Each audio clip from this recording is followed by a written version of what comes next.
ठीक है भाई, मैं करवाता हूँ। किसका फोन था? अरे वो भाई का कॉल था, उसको 50,000 रुपए की जरूरत है। मना कर दो। लेकिन मना करना है क्यों है अंकिता? अभी तो हमारी एफडी मैच्योर हुई है पूरी 5 लाख रुपए की, उसमें से दे देते हैं उसको 50,000 रुपए। वैसे भी वो कह रहे हैं कि थोड़े दिन के लिए चाहिए, फिर वो लौटा देंगे हमें। क्यों दे देते हैं? वो पैसे हमारे हैं, हमारी एफडी थी वो, ना कि उनकी थी। उनके लिए करवाई थी हमने। अरे हमेशा का यही सीन है उनका, हर महीने वो तुमसे पैसे मांगने आ जाते हैं, कभी 10,000, कभी 50,000, कभी कुछ। अरे उनके लिए पैसे कमाते हैं क्या? और वो इतने बड़े हैं, खुद पैसे नहीं कमा सकते क्या? हमेशा तुम्हारे पास आ जाएंगे हाथ फैला करके कि इतने पैसे दे दो। हम नहीं कर सकते? साफ साफ उनको मना कर दो कि हमारे पास कोई पैसा नहीं है। कैसे बात कर रही हो अंकिता? भाई है यार वो, थोड़ा सही से बात करो। भाई ये तो राहुल पैदा किया है क्या उन्होंने? मुझे समझ में नहीं आता, उनको शर्म नहीं आती क्या? वो हमेशा आपसे पैसे मांगने आ जाते हैं। उनको ना एक फूटी कौड़ी भी नहीं देनी। अरे हमारा भी परिवार है, हमें अपना परिवार भी तो देखना है ना। उनको तो शर्म आती नहीं, लेकिन हमें तो शर्म आती है ना। हमें तो अपना परिवार देखना पड़ेगा।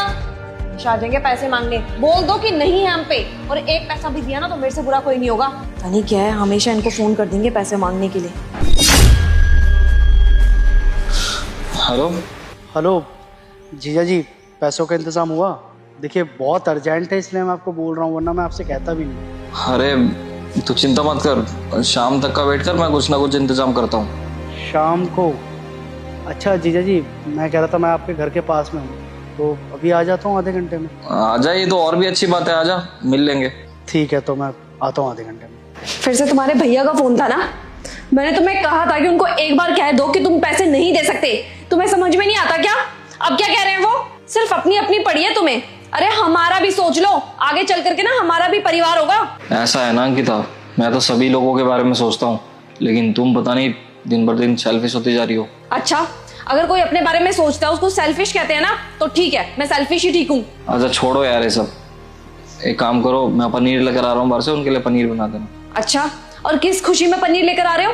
अरे वो 1 घंटे में भाई आने वाले हैं, उनके लिए कुछ बढ़िया सा बना दो, वो खा लेंगे आराम से। अरे ओ, मैंने तुम्हें बोला ना, एक फूटी कौड़ी खर्च करने की जरूरत नहीं है। अब तुम जाके पनीर लेके आओगे, कल रात की सब्जी पड़ी हुई है, ज्यादा रहा तो मैं रोटी बना दूंगी, उसके साथ खा लेगा तुम्हारा भाई। यार अंकिता, कोई बाहर से आ रहा है, उसको तुम बासी खाना खिलाओगी? अभी पनीर ले आता बना देना।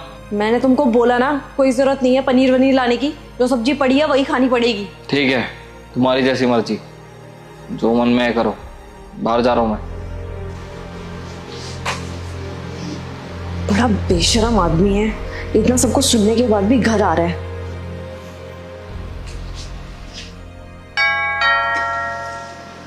अरे भैया, आप यहाँ पर? कैसी है बहन? मैं तो ठीक हूँ, लेकिन भैया अचानक से कैसे आना हुआ? क्यों, जीजो ने बताया नहीं तेरे को कि मैं आने वाला हूँ? अरे वो 1 घंटे में भाई आने वाले हैं, उनके लिए कुछ बढ़िया सा बना दो, वो खा लेंगे। क्या हुआ, क्या सोच रही है? कोई दिक्कत हुई क्या? नहीं नहीं भैया, कोई दिक्कत नहीं है। आप बाहर क्यों खड़े हो? अंदर तो आओ।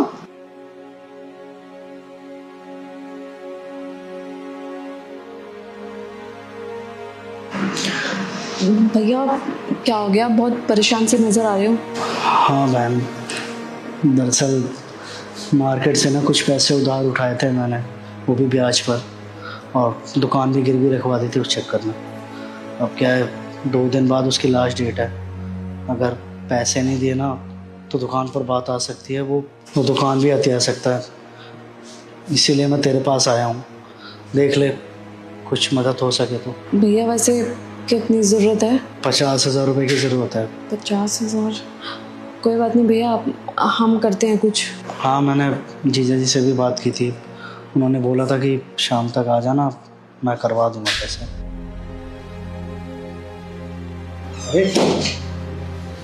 अरे बस राहुल, मुझे तुमसे कुछ बात करनी थी, एक बार अंदर चलना। हाँ चलो, हाँ बैठो, हम अभी आए, ठीक है।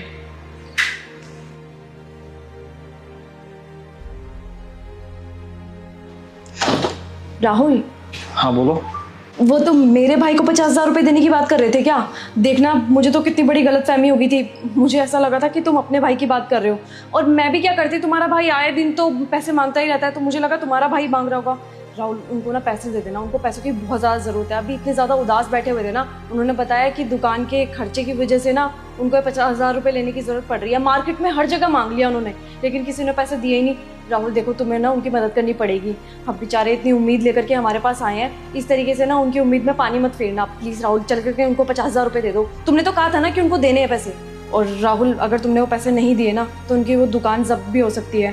प्लीज़ राहुल, वो जितना भी घर चलाते हैं ना, सबका सब वो दुकान से ही चलाते हैं, उनके लिए वो दुकान बचानी बहुत ज़्यादा ज़रूरी है। प्लीज़ ना राहुल, चलो ना, पैसे दे दो उनको जल्दी।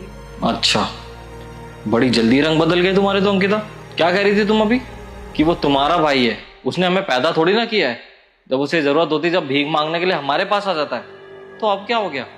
देखो अंकिता, ये भेदभाव और ये रंग बदलना ना बंद कर दो। मैं तुम्हारे परिवार को कभी भी अलग नहीं मानता था, लेकिन आज तुमने दिखा दिया अंकिता कि तुम कितनी ज्यादा स्वार्थी हो। अरे जैसे ही तुम्हें पता चला वो 50,000 रुपए की जरूरत मेरे भाई को नहीं तुम्हारे भाई को है, तो तुमने कितनी जल्दी रंग बदल दिया अंकिता। देखो, अब मैं तुम्हारे भाई को ना 1 रुपए भी नहीं देने वाला, तो जाके मना करो उसे।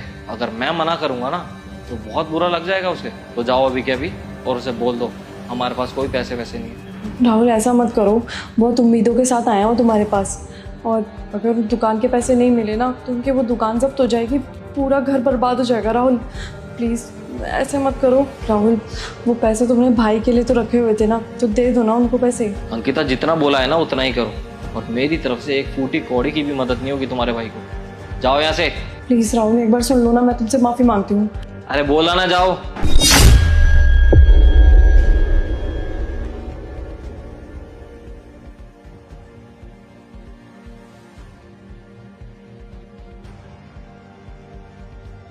क्या हुआ? भैया, वो मैं क्या कह रही थी कि भैया वो पैसों का इंतज़ाम नहीं हो पाया। कैसी बात कर रही है बहन? मेरी तो आखिरी उम्मीद ही तुम लोग हो।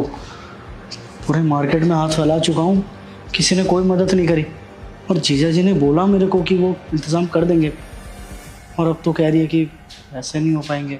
हाँ, उनको लगा था कि पैसे हैं, पर मैं पहले ही पैसे खर्च कर चुकी थी, इसीलिए उनको लगा कि पैसे पड़े हैं।